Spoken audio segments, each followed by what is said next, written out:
I recall reading a book about 20 years ago in which the author told the story of growing up in a rural community in North America in the 40s. Part of that story was the regular visits of the local pastor who would sit down, make small talk about the weather, building up to the question the family knew he was there to ask: how is it with your soul? In time, the pastor moved on and a new pastor took his place, but something was different. He took time to learn what was important to the family, and those things became important to him. The author's little sister had a doll, and the new pastor remembered the doll's name and always asked her.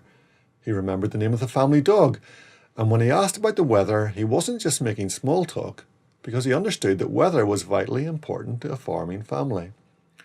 The family's relationship with the pastor and relationships and engagement across the wider church and community transformed, not because the pastor had different aims and objectives from the previous pastor, but because he took time to understand his people and to be interested in what interested them. Whenever I work with teams where relationships aren't all they could be, I encourage them to share things that are important to them about their identity, about who they are, whether they're parents, aunts, uncles, brothers, sisters, musicians, sports people, vegans, or have a particular philosophy for living. Whatever it is they're passionate about, willing to share, and it makes them tick. And I encourage their colleagues to be interested. And it isn't hard to be interested when someone is talking about something they are passionate about, when their eyes light up, when they become more animated and excited.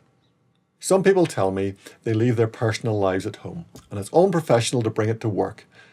But what makes you, you, is something you carry with you wherever you go, and as part of your humanity. It doesn't evaporate when you go to work.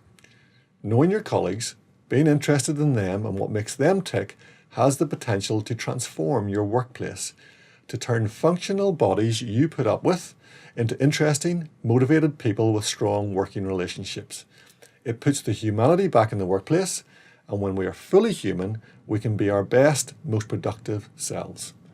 Who are the people you come into contact with whose lives impact on yours and yours and theirs, and yet you know nothing about what makes them get out of bed in the morning? Take a little bit of time to be interested. You might just be pleasantly surprised by what happens. Agree? Disagree?